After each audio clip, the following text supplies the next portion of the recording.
So here we are. On a Wednesday. We're back on Small Ball.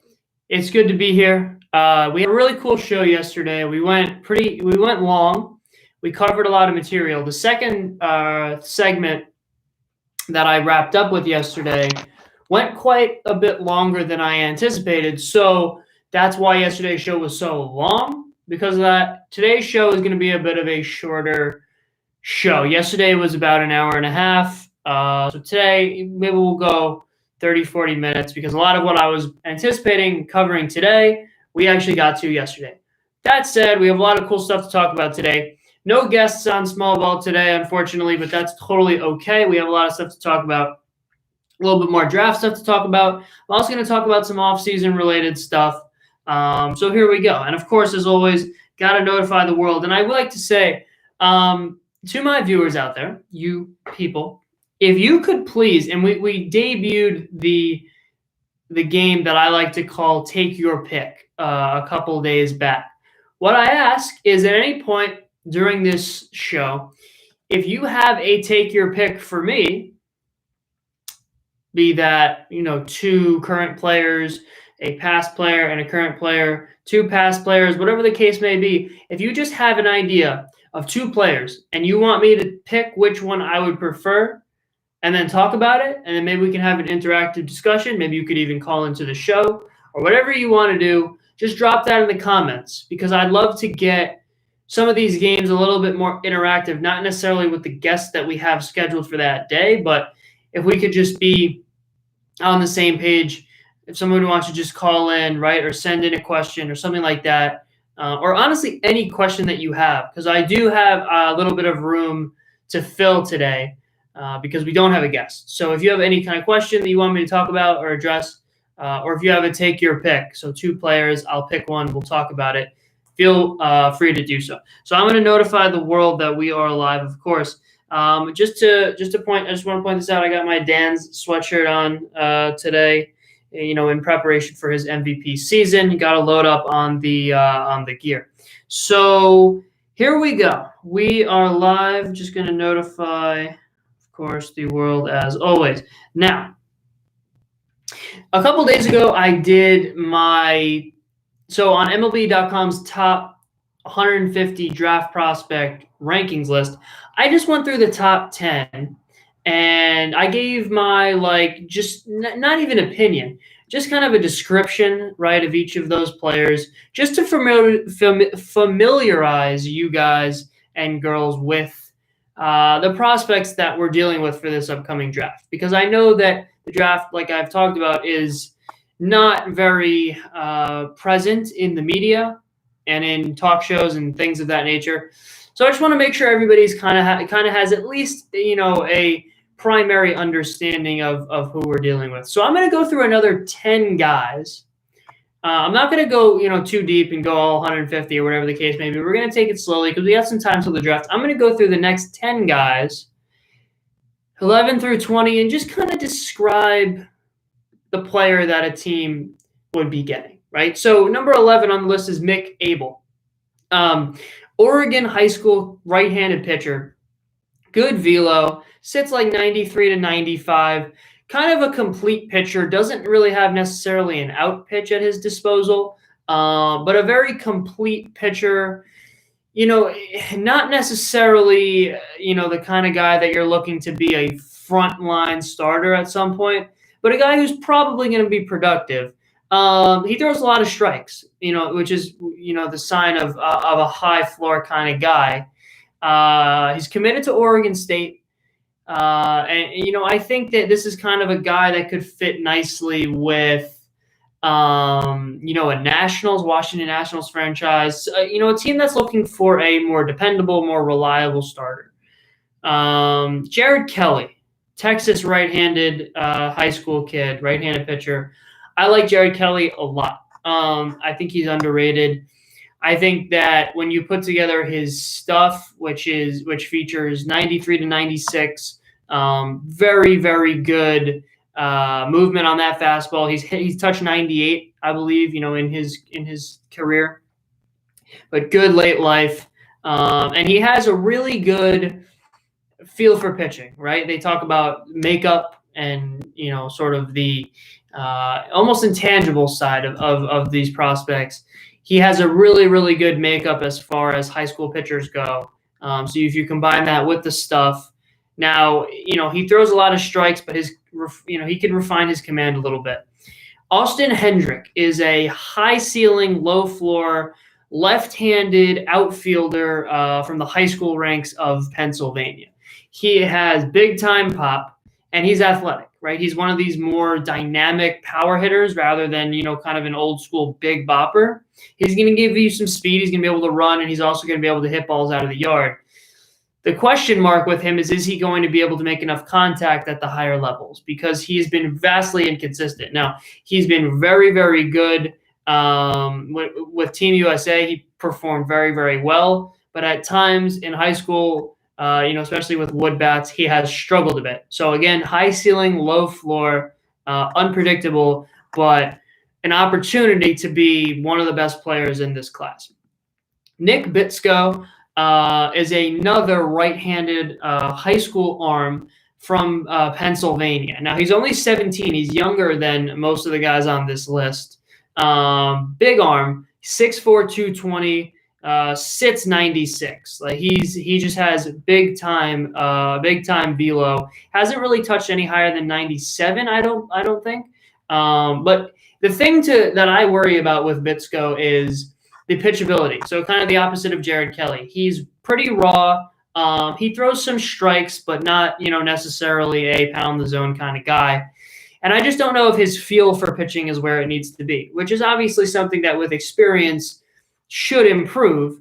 Committed to Virginia, obviously won't end up going there if he gets drafted highly enough. But I think that his velo and his consistent velo is kind of what's carrying him into this draft right now, because a lot of these high school arms can touch 97, touch 98, but sit a lot lower. He has more consistent, high-end velocity.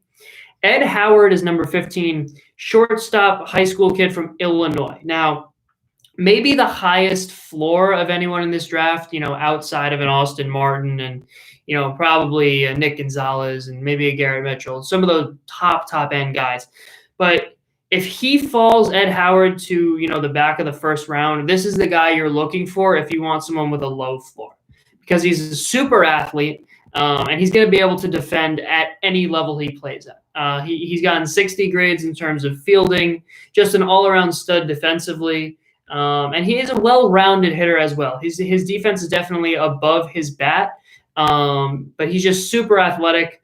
He can run well. He has the best hands of any infielder in this draft, I would say. And I think that this is your guy if you're looking for a guy that can defend and a guy that's going to produce at the major league level, right? I don't think he's going to be a Hall of Famer by any stretch, but I think Ed Howard is a surefire starting shortstop at some point, in my opinion. Robert Hassell. I don't know too much about Robert Hassell. I haven't heard a lot.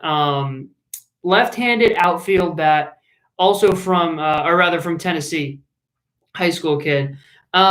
He's had up and down success. I think that, this is kind of a guy that broke onto the scene a little bit late. A lot of scouts have called him the best pure hitter in this draft, in terms of his hitting tool, not necessarily power, but this is a guy that a lot of scouts can believe can be a 300 type hitter at some point. His hand-eye coordination is off the charts. He has really good bat speed.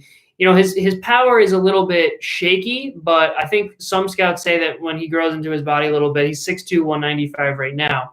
But this is a guy that's going to be able to hit. Defensively, he's average, but he's never going to be, a top end defender. The problem that I have with a guy like Hassell is I think the tools are there, but a guy with a super high hit tool, I think should have a little bit more success. But he's been up and down, right? He's had really, really good moments. He batted .514 in the under 18 World Cup, but in his high school career, he's been a little bit up and down.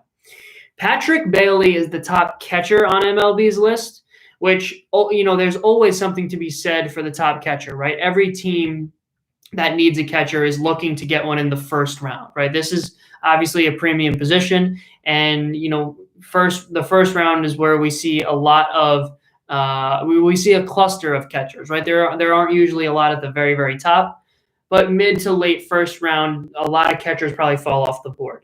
There's another catcher coming up that I'm going to talk about, but Patrick Bailey, I think, defensively is very, very safe, right? He's going to be able to defend, very good blocker, very good receiver. His arm is very good, not quite great. The problem is the offense, right? And you know what?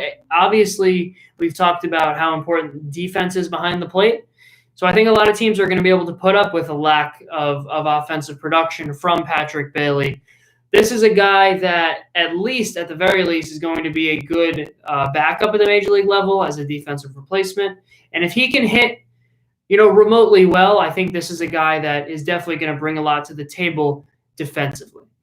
North Carolina State, I forgot to mention, NC State guy. He was a 37th rounder back in 2017. He was actually ACC Freshman of the Year his freshman year. Garrett Crochet. I'm mixed about Garrett Crochet, left-handed starter from Tennessee. Big kid, 6'6", 220 type frame. Big arm, not necessarily huge arm. He's touched 100, but like I said, he's, sits more 92, 93. So he has a really big fluctuation in his velocity, which shows me, maybe some arm concerns, some health concerns in his arm. But he's big, he's strong, he's relatively athletic. He throws a lot of strikes too. So a lot of good things about Garrett Crochet. It's consistency that worries me about him. It's a little bit of pitchability, and mainly it's probably health concerns because he's not overly athletic. He's a big guy. Fluctuation in velocity. I feel like his delivery is a lot of arm and not a lot of body behind it. So I think a lot of scouts might worry about his durability. And the dip in velocity is a little bit alarming because, like I said, he's touched 100, but he doesn't really have a great secondary pitch. He has a very sharp slider, but it tends to flatten out a little bit, and he doesn't have the best command of that slider. And he doesn't really have a great third pitch. So I feel like it's pitchability. I'm not sure he's going to be able to get a lot of people out, early in his minor league career. I feel like he's going to struggle. So I don't know about Garrett Crochet, but I think that he does have the size. I think he has enough athleticism, and I think if he can refine his delivery a little bit, he can be a number 2 type starter going forward. Another catcher, this time a high school catcher from California, that's Tyler Soderstrom. Left-handed stick, the fielding is lacking a little bit. He doesn't really, shine, as far as blocking goes. Doesn't really have, a great feel for receiving either. But he has a rocket arm, not necessarily the most accurate arm, but he's going to be an offensive-minded type catcher, which is something that I shy away from, honestly, especially in the first round. Because if I'm going out and getting a catcher who, in the first round, let's be honest, is going to be a guy that I want long-term, I'm going to need a guy that's going to stay behind the plate for his entire career. He's very athletic, 6'2", 200, pretty average size, but the blocking, the receiving is just not there. So I think if a team is just looking at him in terms of his bat and is willing to move him around the field, that's fine. But if a team's expecting to get, a long-term backstop, I'm not sure he's the guy. And then finally, to round it out, Pete Crow Armstrong has gotten a ton of buzz, especially recently. California high school outfielder, lefty, on the smaller side, 6'1", 180. But he has raked recently. He has been, and he broke onto the scene early. A lot of people loved his, athleticism. He can hit, he can run. The problem for him is swing and miss a little bit. He gets a little bit long at times, and against top-level pitching, doesn't make the most contact. And his power, like I said, smaller frame. For his athleticism, he has some wiry strength, but he's never really going to be a big-time power guy. He's committed to Vanderbilt, so if he falls, he would, fit in very nicely there. Defensively, he's very, very, very solid. Like I said, he's not necessarily, a playmaker defensively, but he's a good athlete, and he's a hustle guy. Scouts rave about his hustle. I don't know too much about his other intangibles, but I think this is a guy that at the very least is going to be a good defensive replacement, kind of outfielder. And I think he has a good hit tool as well. It's just the power is a little bit low. And he definitely doesn't have that, top of the line hand-eye coordination. The swing and miss is a little bit high. So that's going to do it for today's edition of breaking down draft prospects. I don't want to do too much at one time because it's, it can be a little bit overwhelming and a little bit, frankly, boring just to talk about these guys because you guys can all read that stuff. But I just wanted to give you guys my take on some of those guys just to familiarize, all of us with the prospects that we're dealing with. The draft is coming up in almost 3 weeks. It's 3 weeks in a day. Very excited for that. Next week, I'm going to break out I'm calling it a mock draft, but it's not. It's not what I think is going to happen. It's what I would do if I were these GMs. I might do a mock draft as well, but I don't have nearly as much information as people, putting out real mock drafts. So I don't know if that's necessarily the right move. But anyway, yesterday, if you didn't get an opportunity to check out yesterday's show, I went into a lot of detail about every team's draft needs. I definitely recommend you check that out. It was the second half, roughly, of yesterday's show. It was a lot of fun. I definitely would recommend checking that out. And that's going to become important as we go along when I talk about who teams should take and who they shouldn't, things of that nature. So also coming up, I'm going to do some potential busts and potential steals, stuff like that. Excuse me. A lot of draft stuff, coming up.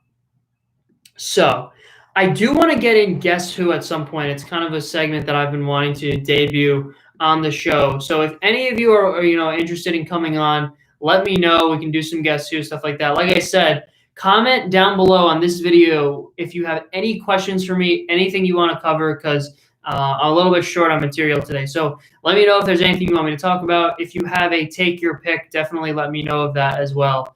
And we'll go from there. Now, what I want to do is, the draft is approaching, but around draft time in every sport, a lot of moves are made. Not even necessarily draft-related moves, but it's kind of a time, especially in other sports because the drafts happen in the off-season, where you kind of start to figure out what you want to do, going forward, especially in this particular offseason. Now, the MLB draft is traditionally during the regular season, but this year happens to be in the offseason. So I'm feeling that a lot of teams are going to come draft day, change their strategies, their off-season strategies a little bit, and kind of figure out what path they're going to take. So what I want to do is I want to go through every team and just touch on what I think their next move should be, right? I'm not going to talk, at large about what their entire strategy should be, but I'm going to go through every team and I'm going to say, if I'm the GM, what's the first thing I'm going to do to start them on this path, whatever that may be, right? So yesterday I went NL to AL. I'm going to do that again because we usually go AL to NL. So I'm going to start with the NL West. I'm going to start with the Los Angeles Dodgers. Now, I said yesterday that the Dodgers should draft somebody who they can get a lot of trade value for. So the first move I would make if I'm the Dodgers, I would go out, tap into this farm system a little bit, and go grab a starting pitcher. Why? Well, that you lose Hyunjin Ryu. They have a really, really solid farm system with a lot of value in it. And now they're no longer the most talented team in the league. I think that adding Mookie Betts brings them really, really, really close. But I think they do need an arm, especially losing Ryu and Kershaw, obviously not necessarily the most reliable guy in the postseason. I would go get a veteran starter, probably a lefty to replace Ryu. Walker Buehler is the ace of that team for sure. So he's somebody that you can probably depend on in the postseason. I'd go out and get a veteran lefty. They didn't have the opportunity to grab Madison Bumgarner in free agency. And I really don't know who's going to become available, especially in the offseason. A lot of teams pretty much are set. But I would prepare to go grab a dependable veteran postseason worthy left-handed starter from the Dodgers. The Padres, I would get somebody for that locker room because they're so young and have a lot of personality, right? Tatis is, a borderline up-and-coming star, which attracts a lot of attention. It's a very young team. They got Mackenzie Gore coming up. So this is a team that's going to need a strong locker room presence. So honestly, I'm going out and getting like a Todd Frazier type guy. No offense to these guys, but not necessarily someone who's going to even produce on the field. Just somebody to corral that locker room, teach some of these younger guys what the postseason's all about, because I think the Padres are looking to get there this year. And if they do, I think they're going to be in for a bit of a rude awakening, because I just don't think they have the experience to do that. So I go get probably a bat, right? A hitter that can kind of, gel with the young hitters that they have right now. I don't think Tommy Pham is the guy. I don't think he's quite, experienced enough. I think he's been, obviously in Tampa for most of his career, or at least recently. So doesn't really understand, how that Padres lineup, or rather roster, probably should be, organized, right? So I think they should go out and get a Todd Frazier type guy, a veteran that's not necessarily producing anymore, but just somebody that can kind of corral everyone. If I'm the Rockies, I've talked about this a couple of times now. I'm trading everyone I have of value. Enough is enough. Give it up. They're the fourth best team in this division. Trade everyone immediately. I would trade Charlie Blackmon the first opportunity I get. That would be the first move that I have, because I like Charlie Blackmon. But the only thing that he really brings to the table is offensive production in big spots. And you're not in a lot of big spots late in the year when you're 60 and 120. So, that's not actually possible. But whatever the case may be, they're not going to have a good record this year. I would trade everyone of value, starting with Charlie Blackmon, because he's probably the most you can get. I would trade Nolan Arenado too, but it doesn't seem like they're going to be able to do that. It seems like they've made a commitment to him. So if they're willing to trade Arenado, I'd do that. But I would just trade everyone I have that I can get prospects for, starting with Charlie Blackmon, because I got to talk about the first move. Right? The San Francisco Giants, I really have no idea what to say. Their roster is abysmal. Their farm system is far from good. If you could trade picks in baseball, it would be an easy one. Just go grab some picks and try to get something going here, but they can't. So I would probably, I might even try to tap into the farm system, and because their farm system's not great. They have like an Avital Avellino. Obviously, they're not going to trade Joey Bart, but I would even maybe try to shuffle that farm system up a little bit. Maybe trade some more safe guys for, some more risky, sort of high ceiling, low floor kind of guys. I don't know. That's kind of a tough one. It's a weird one, but I might just try to look for some prospects that, aren't necessarily a great fit. Like an Avital Avellino, they already have Brandon Crawford. So I don't know. That one's a tough one, but I would probably try to trade some prospects for some better fits. And lastly, the Arizona Diamondbacks. They added Madison Bumgarner. Their staff is very, very good. I would look for an arm, right? Their lineup is very strong too. They don't have a lot of prospects to tap into, but I would get a reliable right-handed, honestly, they could go left-handed too. Their bullpen is very balanced, but they don't have that top-of-the-line guy. And I'm not sure they're going to be able to find one, especially, with that farm system, it's a little lacking. But I would probably go out and try to get a very reliable bullpen arm, because, pitching in Arizona is tough, and they haven't really had consistency in the bullpen. I would go get a veteran who, is going to give you, strong makeup, especially in the postseason if they get there. And I've said this a couple times. I think they're a playoff team. NL Central, Pittsburgh Pirates. I have no idea. I have absolutely no idea, because, Josh Bell, I thought was a good, not great prospect. He's turned out really, really well. I would go, I don't know, because they have to rebuild, obviously. Their farm system is okay. They have a lot of good arms.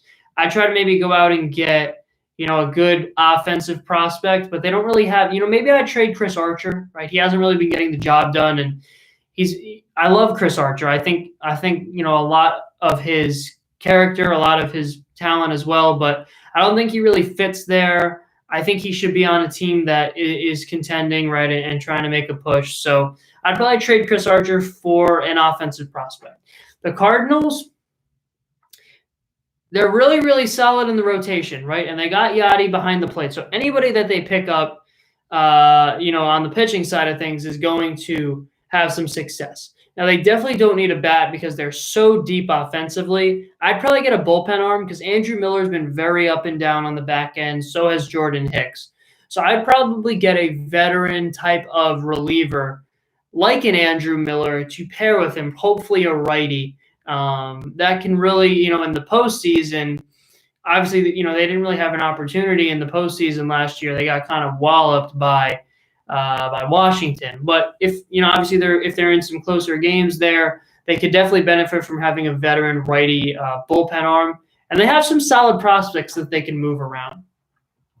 The Brewers, it's tough. The Brewers have done a lot with not a lot on the pitching side of things last couple of years. So I don't know if there's a guy that they feel like they can go out and kind of groom in that system. Craig Counsell, I think, has done a very good job with the bullpen and the rotation. So it just doesn't seem like they have a lot of talent, as far as pitching goes, but they always seem to get the job done.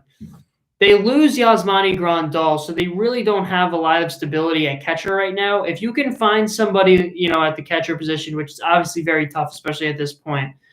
But if they want to contend, they're going to need a top-of-the-line catcher. And that would even just make that starting rotation and bullpen so much better. So if they can get a good defensive catcher, I think that would be the move here. Maybe like a Pedro Severino, not necessarily a guy that's going to give you a lot of offense because they don't really need help offensively.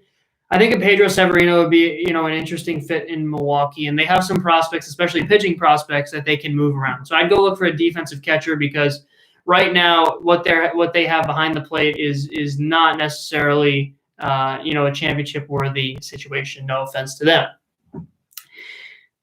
Oh man, I've been talking so much. The last couple shows, I just get so rambly and just I talk for so long that my throat just starts to not work anymore. But anyway, where was I? Oh yeah, so the NL Central. So yesterday when we were talking about this draft stuff, a lot of the stuff that I was talking about had to do with current situation and how we analyze bringing guys in who are going to be at the major league level in 3 to 4 years. So it's not necessarily easy to determine, well, okay, so I need this now, but this guy's not going to be ready for a couple of years, right?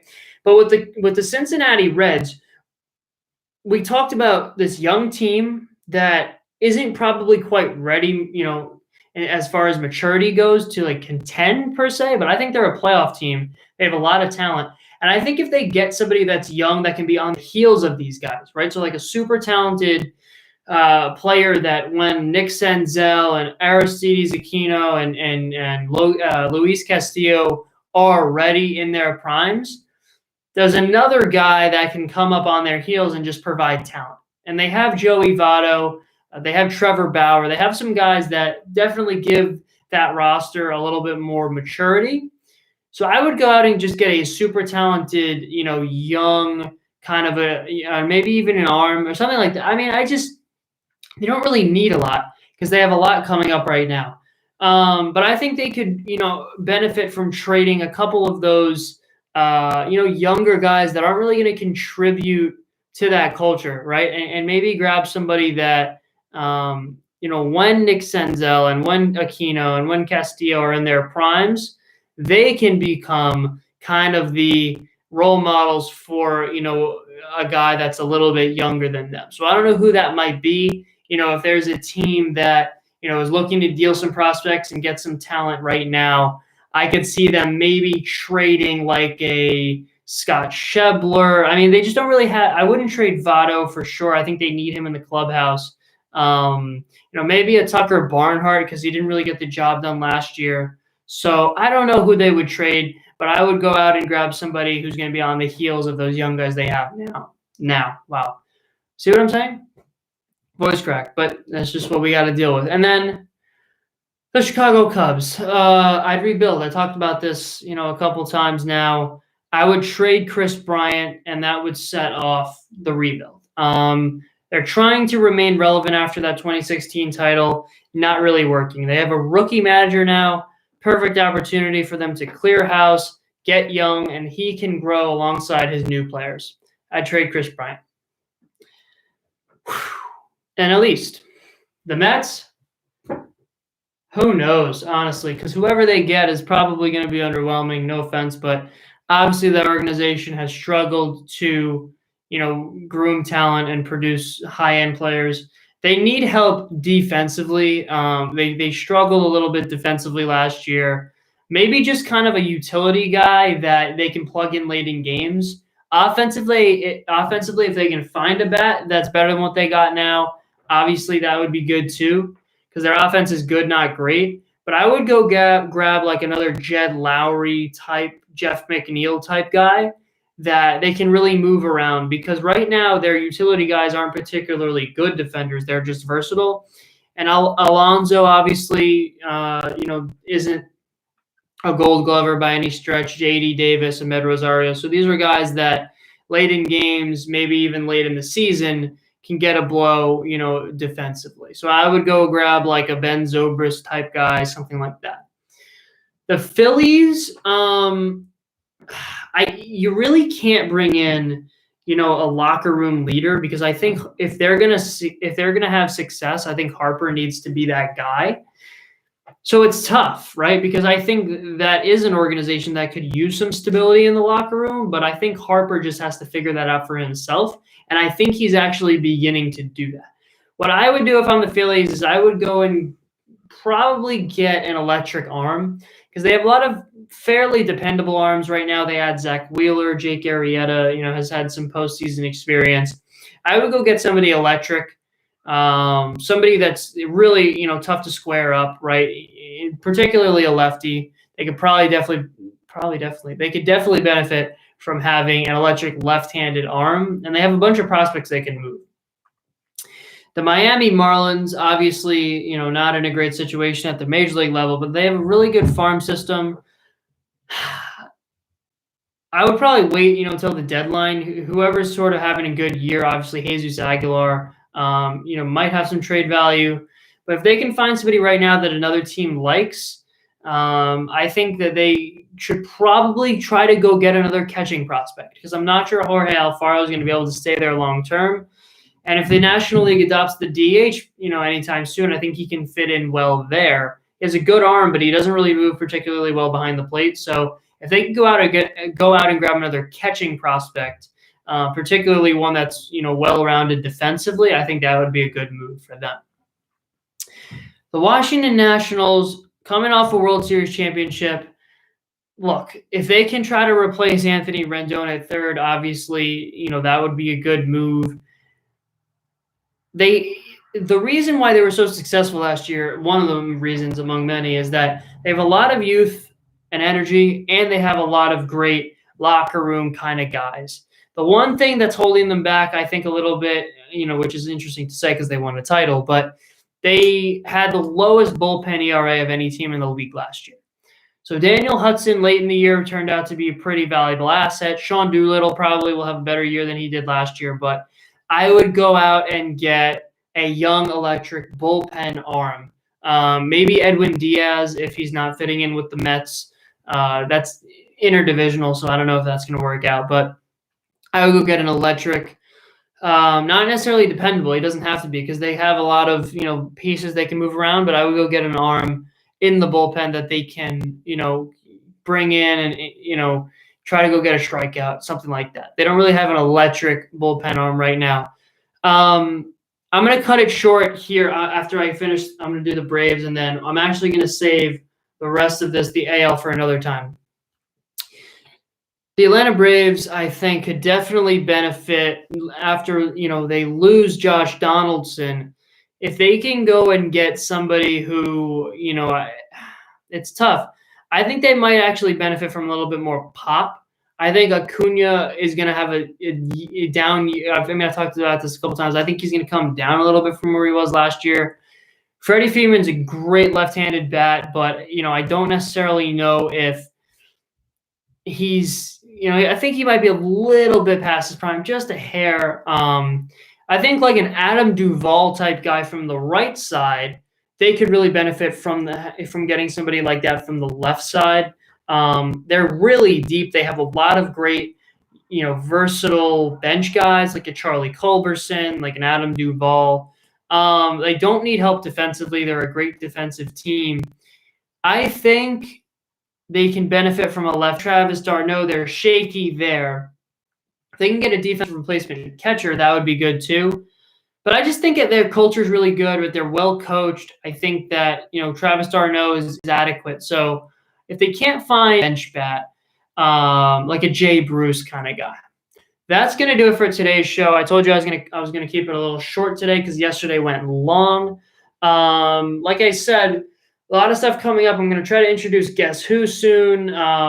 Logo and merch probably dropping this weekend, so be on the lookout for that. More draft stuff coming up, of course. And thank you again for tuning in today. Like, subscribe, and recommend if you feel inclined to do so. If you want to come on the show, let me know, because having guests has been really, really fun. And me talking for an hour, honestly, gets a little tiring for me and probably gets a little bit tiring for you as well. So thanks again so much for tuning in. And yeah, we'll be back at it tomorrow around 6 on Thursday.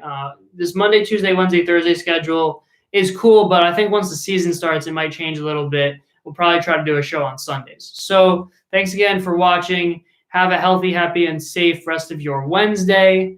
I always say that. I don't know why I always say that. You will see me tomorrow. I'm not going to see you unless you're a guest on the show, in which case I'd love to have you. So peace out, guys. See you tomorrow. Thanks again for tuning in, and have a good one.